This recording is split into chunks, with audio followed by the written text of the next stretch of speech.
جاسوسية الصالونات.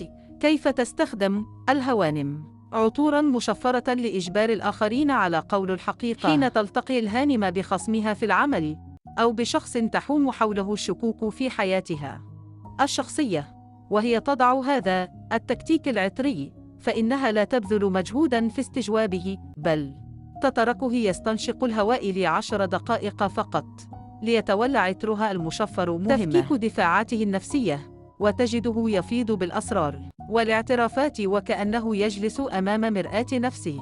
خشب الصندل يعمل بيولوجياً على خفض معدل ضربات القلب وتقليل إفراز هرمون التوتر الكورتيزول لدى الشخص المقابل، مما يشعره بأمان زائف في المكان. تفاصيل كثيرة وأسرار مثيرة تشاهدونها على موقع روبينا 25 تفيكوم تنسيك الهموم وتغير مودك كل يوم. زيارتك تهمنا، نورونا بلك واشتراك.